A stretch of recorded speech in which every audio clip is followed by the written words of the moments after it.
The following podcast may contain discussions supported by science that may be considered dangerous to some listeners and conspiracy theorists. Discretion is advised. The Three Down Greencast is brought to you by Lucky Bastard Distillers, Saskatchewan's premier distillery, and by the Pile of Bones Brewing Company, brewed in the heart of Regina.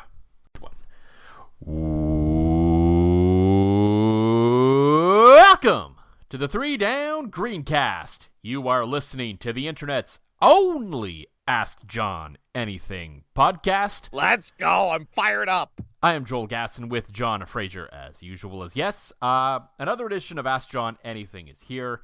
A little bit of a twist, though, because it is now December 20th as we record this. For the first time ever, we are going to do a holiday edition of Ask John Anything, so this does not count towards the normal chapters. This is like those shows that you watch throughout the year, and then randomly they have that even though they've been off the air for like 6 months, there's suddenly a holiday special. Or it's a clip show as well. Now, Will this go in the annals of a great holiday episode, such as some of The Simpsons, or are we on Star Wars holiday special level? I guess we're going to find out tonight. But all I know is I have a literal glass of vodka that, peeling back the curtains, even I went, oof, that's a little stiff.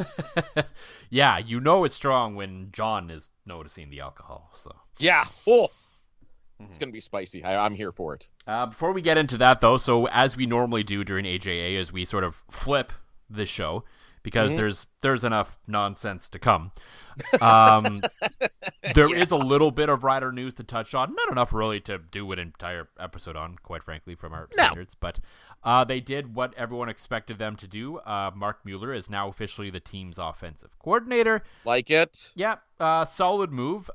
He will have to prove that he is not only just interested in whatever that offense was in Calgary last year. So it's not without its question marks, but it's not recycling the same old. It's giving a good kid a chance, and we like to see that. Agreed. The schedule's out. That's a thing. So you can plan your 2024 summer and fall now. Potentially, if you're a Rider fan, hopefully November. I mean, I wouldn't mind a November, so we have playoff football to talk about around this team. Yes. For once, it's been a few years.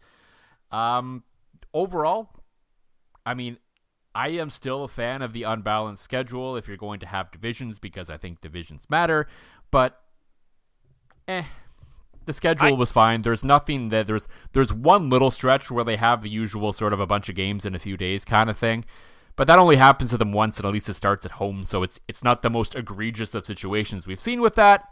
So overall, it's generally a pretty balanced schedule of home and away from week to week, other than the first couple of weeks of the season. So, which always a great thing. That's kind of what you want. And as well, there's no stupidity of playing in Halifax and then in BC with an Ottawa game thrown in there in between. But no, I like it. It seems like the league as a whole, no real dumb scheduling for anybody. I think Edmonton and Ottawa have a kind of a stupid stretch, but that's about it. Edmonton had one really bad one. It was interesting to see Derek Taylor. I don't know the exact math that he did on it, where he like broke down the days, like how restful each team's schedule was, and the Riders had like the second best after Ottawa, and BC is just getting shit kicked this year apparently. Oh yeah. Well, of course, numbers and our boy DT, they kind of go hand in hand. Yeah. So that's sort of the gist of what's been going on at Riderville. A few signings happening, some guys trying out in the NFL. Nothing too earth-shattering just yet, or sort of something that really gets us cranked up that hard so far anyway. But before we get into all that, of course, Ask John Anything is on the way. Holiday edition, though, I do have not all questions are holiday related, as I said. You could ask anything. That's fair. Still applied, but, Christmas or holiday related questions were encouraged. As usual, though, before we get into all of that, John, for the Pile of Bones Brewing Company, what is in the glass this week? Well, I said to you last week that, I picked up Gambit Gin from Lucky Bastard, and I'm sure it'll be around by the time we record. Spoiler alert, it wasn't. In fact, I would dare say anybody that's like, well, John's had like a week to prepare. I was so friggin' busy between work and rush and family and all that stuff. I sat down in here tonight, and outside of one question that Sheldon shot us, literally tonight, I don't fucking remember a thing. And it's going to get better. This is why I bookmark them all. Right? This is smart, right? But I didn't. I started writing, I know there's one from Jock that I got about halfway through writing, and I'm just going to fucking freeball it. So that should be interesting. But in the glass, as tradition with Ask John Anything, I definitely work up to a solid buzz by the end of it. So I'm literally having a glass of Lucky Bastard vodka with lime or with lemon and some ice because it is tasty, delicious, and it'll get you drunk. Mm-hmm. For me, in the spirit of the season, I suppose you could say, I picked up some oat nog because eggnog just is too rough on my stomach. That's fair. Sometimes a glass of eggnog is like I've eaten the lettuce. We'll just leave it at that. Like I'm not super lactose intolerant, but there are certain things and certain volumes that get to me, and eggnog is one of them. So the oat nog, I picked it up at Safeway. It's fine. It's not quite as creamy, but it does the trick. And added in a serving of Lucky Bastard's vanilla espresso vodka, and yeah, that would be pretty tasty. Mix. They also, at the store or at their recipes on their website, they make basically a paralyzer version of it with eggnog, root beer, and the espresso vodka. Yeah, they were doing something very similar to Nutana on Tuesday, but I just stuck to beer because I'm a smart man, and same effect with nog and tummy. Mm-hmm. Leave it at that. So I guess there's a on that CN note, Curling Club reference in here someplace I'm trying to get to. Yes. On that note, I guess we'll go to Dave because Dave asked a whole essay's worth of questions. That's why we love that man. We love you, Dave. Genuinely, any man that could put on a golf. Well, I mean, Joe did a lot of the work, but yes. Dave carries the name of the Stadnick Invitational, raise some money. That was a ton of fun. That's definitely my highlights of the year 2023. Easy to say that I didn't have a child this year, so I can put fun events with the boys up there. So, Dave, thank you as always. Fire away, gas. Let's go. All right. Does John, like all of us listeners, believe that a second crack in making mayo nog would be successful? And I know this part isn't going to happen now, but they really should give it a go live right now. If you were prepared for this one, you could have, but because you've forgotten all of the questions, you're not prepared. So we're not going to make you do it live, but...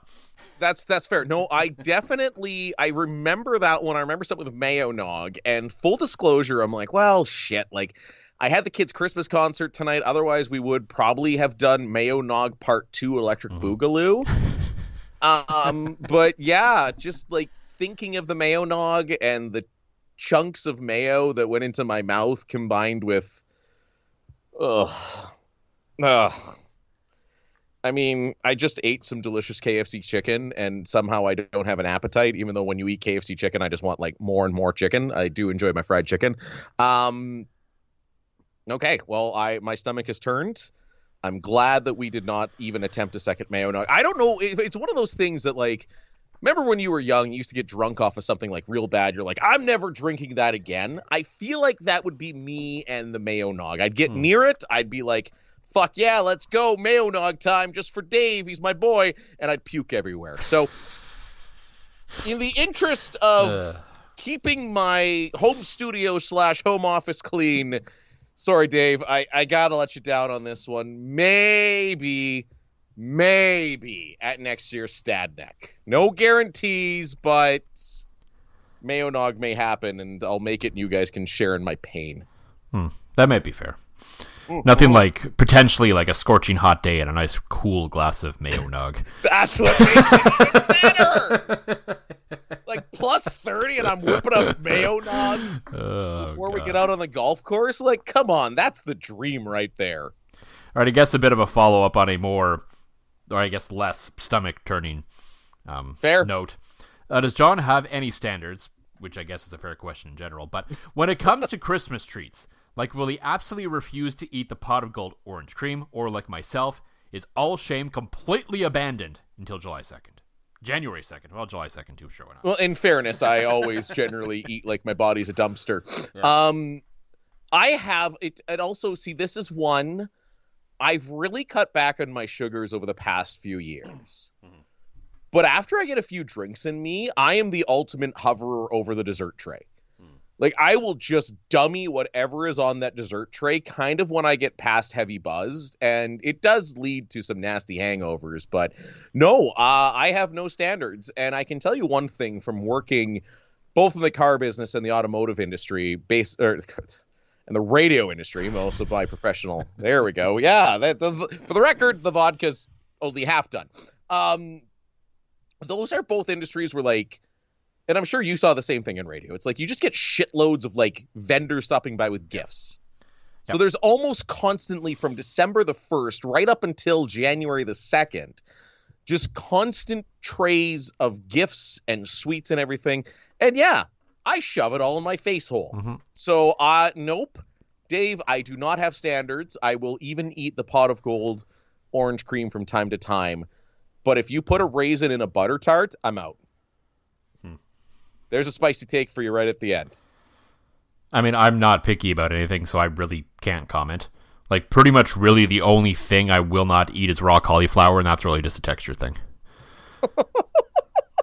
So, like, basically anything else you put in front of me, I will eat it. And I'll try things. See, I'm very much like, I'm the same way. I will eat just about anything other than mayo nog. That's not eating, though. Well, it shouldn't be eating. No. In theory. It turned into eating gas. That was the problem in the first place. Big oily glob of mayo just in there with the milk and cream and brandy.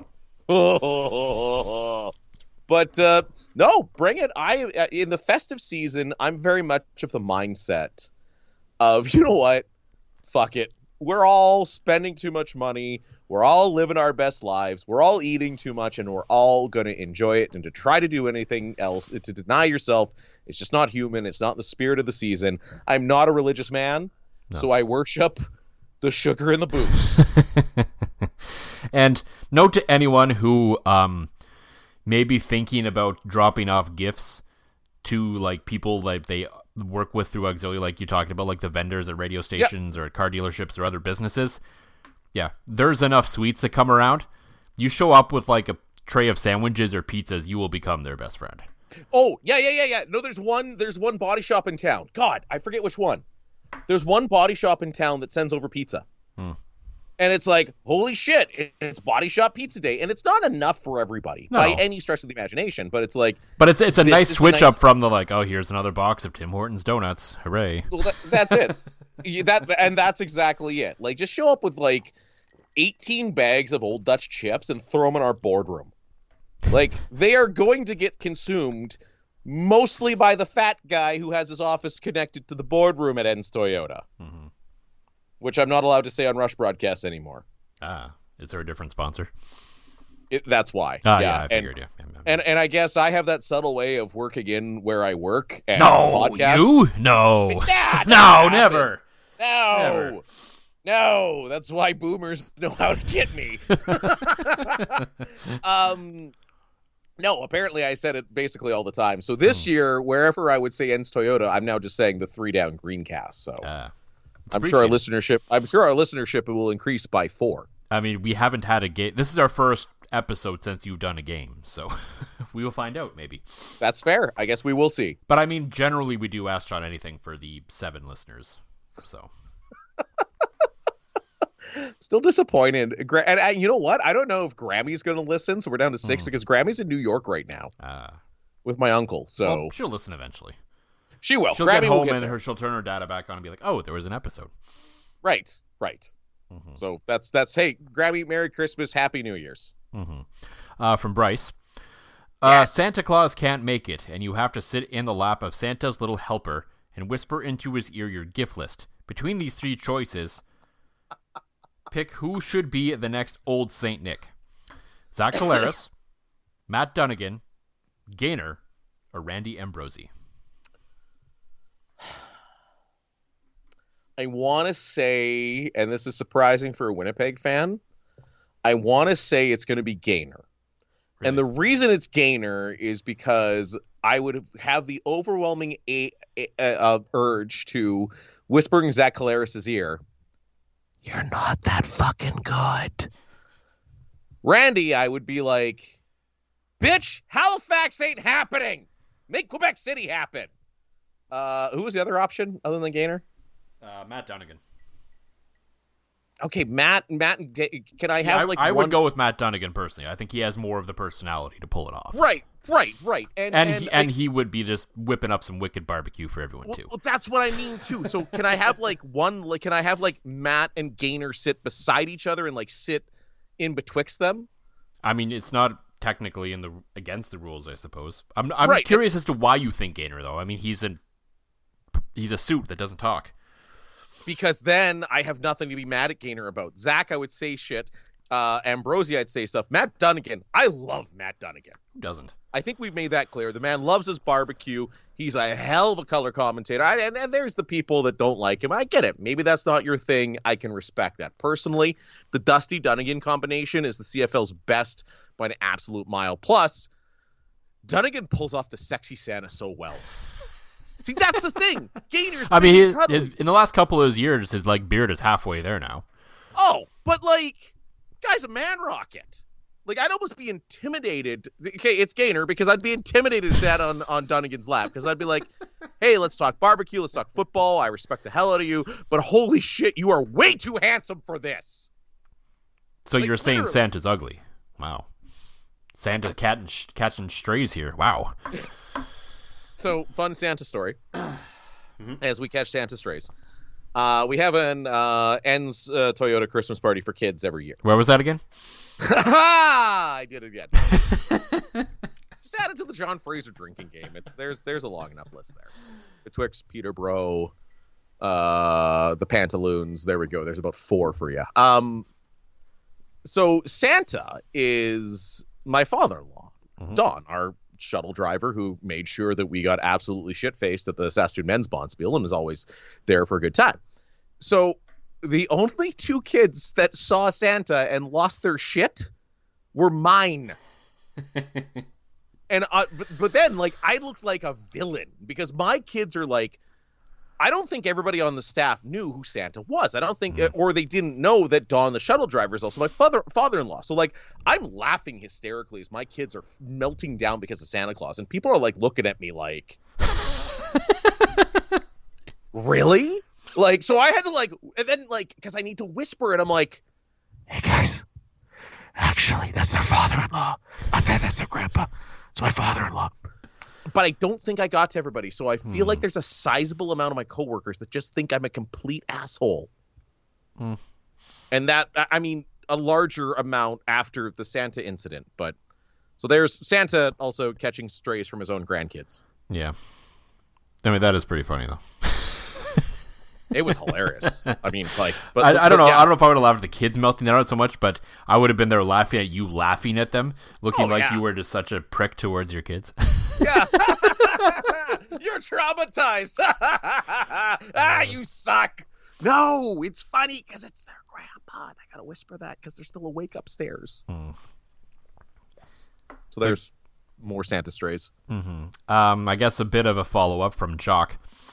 Who are the top 3 or 5, or I guess however many personalities you want to choose in the situation that Fraser Grinch would give coal to, and why? Oh, okay. So we're talking media personalities or personalities in general? CFL personalities. That's all Jacques clarified. Okay, so I'm gonna guess that includes players. So I'd like to give coal to Marshall Ferguson.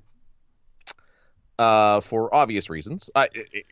He seems like the guy loves football, and I respect that. The guy knows numbers. I respect that. He's just not my cup of tea doing play-by-play. I don't want to have an afternoon nap while I'm watching a game. There was that Argos game that it was like a game-silly interception, and it was, and that's the ball game. Like, dude, you're calling football. Just be excited, okay? Chris Jones, obvious reasons already stated on this podcast. And, not surprisingly, can I change Cole to like a bag of a CN Curling Club level shit? Jesus. Can I do that? Is there a bag big enough for that? I will find one, and I will hand deliver it to one Mr. Michael Ball. Does he count? Sure. I mean, there was no qualifiers on CFL personalities. I mean, does he count because his own team wants nothing to do with him? I don't know. If not, the last bit of coal goes to Zach Collaros for not throwing a touchdown pass in a playoff game since 2022. Huh. I had almost forgotten the Bombers lost the Grey Cup, and now that's all back. So thanks, Jock. Appreciate that. On the topic of sticking sort of with the Santa theme-ish, our buddy Joe. Yes! You probably know where this is going. Has Fraser ever asked Santa to bring him Excel training books for Christmas, specifically on how not to break spreadsheets? So, funny story. On top of breaking the spreadsheet, I'm also commissioner, and this will be the only time I vaguely talk about my fantasy football team because I know it's banned here. I'm also the commissioner of a fantasy football league that includes part-time co-host of this here podcast and friend of the show, Greg McCullough. We should also clarify that you broke the spreadsheet at the Stadnick Invitational that was supposed to track all of our scores. Yes. I was inputting scores on the fly, and I don't know how because everything was protected, all the sheets were protected. I put in scores in the wrong place, broke the entire spreadsheet, threw Joe off his game, got yelled at, and since then I'm a spreadsheet ruiner to the point that Joe sent an outstanding Christmas card and addressed it to Spreadsheet Ruiner at my address. I mean, at least it wasn't delivered to Barkley, Fraser. That's fair. No, that's also right? fair. Right, Indy? Right, exactly. Thank you. So the spreadsheet, and actually that became my Twitter header now, is Spreadsheet Ruiner with my address blacked out for obvious reasons. But I managed to break my fantasy football league this week. So we had a thing that like the two last place teams had to play each other and the loser had to caddy for the league champion at some point this year.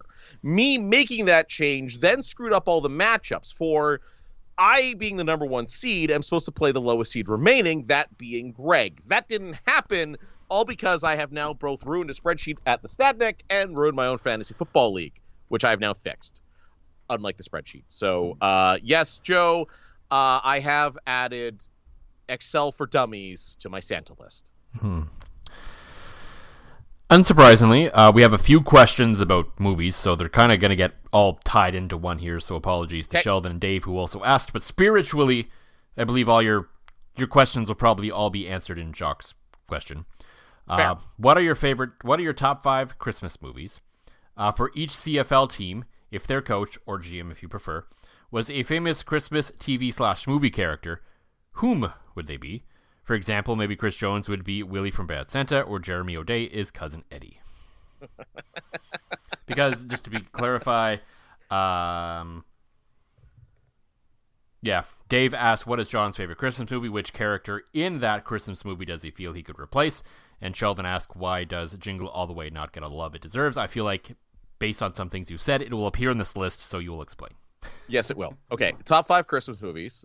Die Hard. I don't care. It's a Christmas movie. The theme happens because it happens because it's Christmas. Happens at a Christmas party. It references Christmas. Die Hard's a Christmas movie. Easy top 5. Jingle All the Way is up there as well too. As I mentioned in my reply to Sheldon tonight, that is S tier. So what is an S tier? Because I saw that I was confused. I was thinking that because before the show you were talking about how much you love it, and S tier to me was like, well, that's way down the alphabet. Oh, no. So S tier is like, did you ever play the Resident Evil games? Because this is the first one. I'm trying to think if it's either Resident Evil or Gran Turismo was like the first game that, like, you know, whenever you'd have like high scores and stuff, it'd be like A tier, right?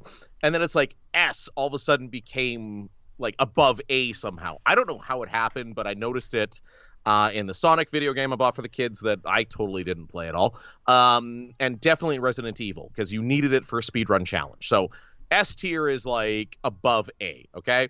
So in that tier includes Die Hard, National Lampoon's, Jingle All the Way, Scrooged. Scrooged, chronically underrated Christmas movie, for the record. Have you seen Scrooged? No. I know you're not a movie guy. I mean, I may have. I don't know. I'm really bad for this segment because, I've barely watched any movies. Oh, Scrooged is such a good Christmas movie. It's funny. It's a little dark. It's a little twisted. Like, I enjoy it. And it's got Bill Murray in it. So yeah, Die Hard, National Lampoon's, Jingle All the Way for sure, Scrooge, and Muppet Christmas Carol.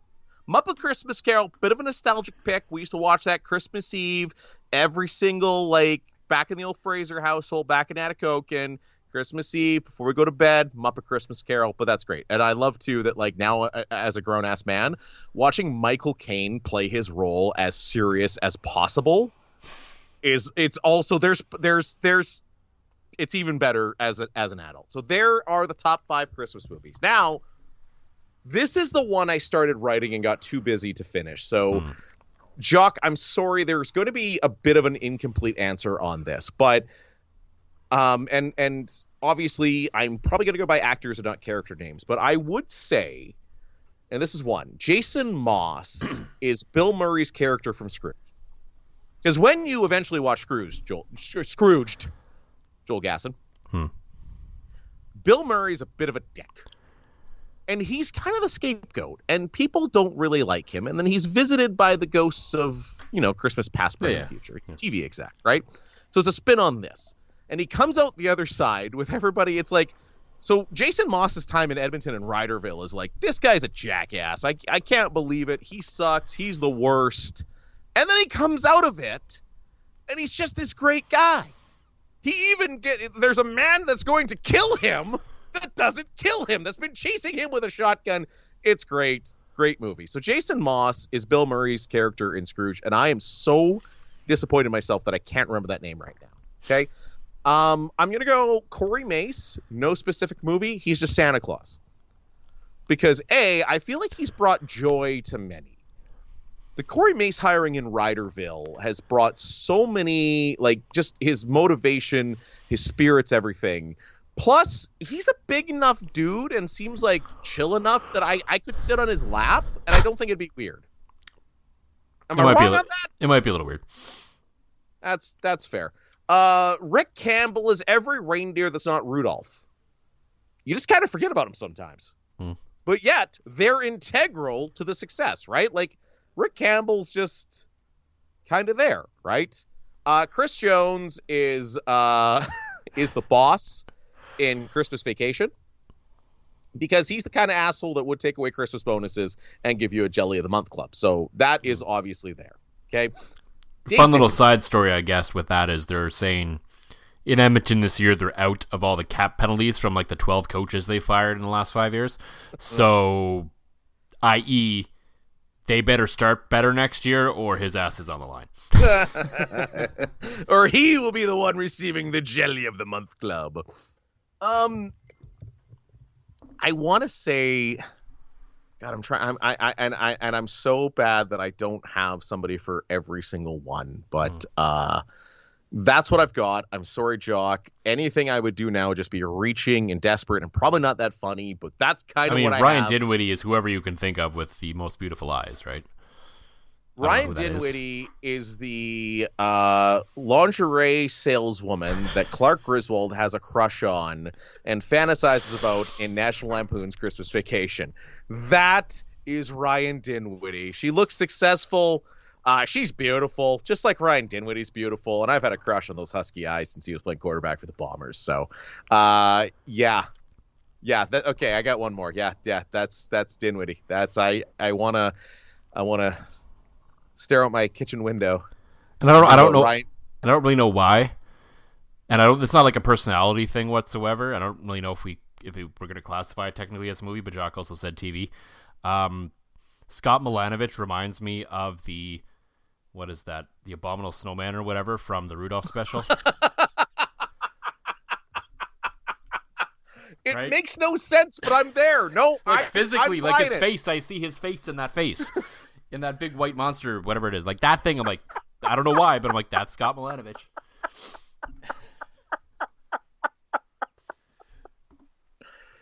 Holy shit, we've been doing this for 5 or 6 years, Gas. That might be your top line. I'm not... Because now I can't... I see it. The second you brought it up, I'm like, shit, yeah, that's Scott Milanovich. He's the Abominable Snowman from Rudolph the Red-Nosed Reindeer. Meanwhile, I'm going on about wanting to stare outside my kitchen window and fantasize about Ryan Dinwiddie jumping in my pool. Yeah. We've peaked. That's it. But yes, I would love Ryan Dinwiddie to jump in my hypothetical pool in my backyard with a tarp off. Oh, God. All right, one final one before we go. Oh, God. Okay. Okay, the vodka's gone for the record. All right. You are captured by Jigsaw of the Saw movie franchise. Oh, shit. That's serious. This one is not Christmas related. I can tell. You awake strapped to a machine that will force feed you an entire tray of Subway lettuce unless you fulfill one task. Oh, no. I'll die. That task is to insult Mina Kimes publicly via the webcam attached to the machine. What happens next? I die of diarrhea. I can't. Mina's my favorite. Not only because she's beautiful, but also because she knows her football. Like, I was putting my children to bed on Monday night, and I caved and I bought TSN Plus so I could watch the Rush games and share with you because I'm a good friend. And I was putting the boys to bed right as the third quarter of Monday Night Football came on. And I literally looked at Max, who hadn't fallen asleep yet. I said, so I'm like cuddling with him. I said, okay, I need to flip to the other side because Daddy needs to watch something on TV. And that's what I had to put on. Put on my girl Mina on the Manning cast. That was good. Was that Greg? Was that Greg that dropped that one? Yeah, that was Greg.